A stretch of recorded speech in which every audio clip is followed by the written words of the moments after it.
I also think it's a very special moment to receive this award, because I think that most of you present here have heard about the ruling of the Strasbourg court yesterday. Now, it's not as if I want to bore you all afternoon with stories about court rulings, but this one is of particular relevance to our cause. And for those of you who have not read about it in the newspaper, I will briefly explain what it was about.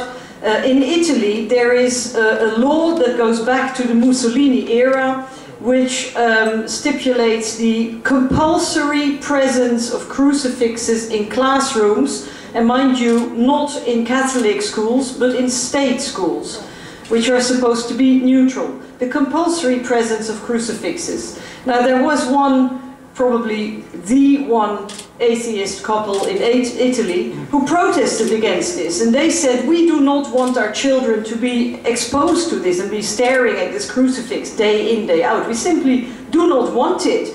You know, we as parents determine with what values we want to raise our children. So they went to court, and actually none of the Italian courts actually wanted to handle the case because it was too tricky. So they ended up in the Strasbourg court, and about a year and a half ago, the Strasbourg court said, you're absolutely right, your right to education was violated, and this is against the principles of equal treatment and anti-discrimination. And we cheered because we thought that was a wonderful step for secularism, for the separation of church and state. Unfortunately, the Italian state then appealed, and they had the most unusual argument. They said, well, the crucifix is actually not a religious symbol.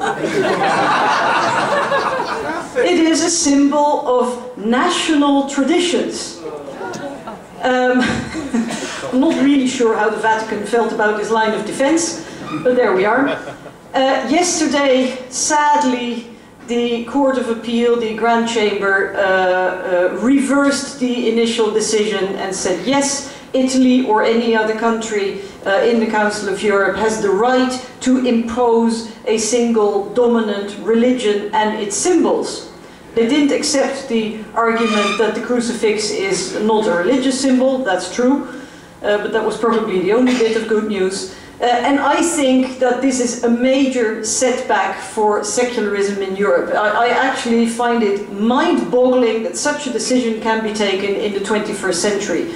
Now, I cannot question the judges and the decision, but I think it gives us extra motivation to fight our cause of secularism. And secularism, yes, I think we can applaud our own motivation. Secularism, unlike what we are sometimes being accused of, too readily accused of, secularism is not the imposition of atheism. That's not what secularism is about. But secularism is exactly what Professor Grayling pointed out.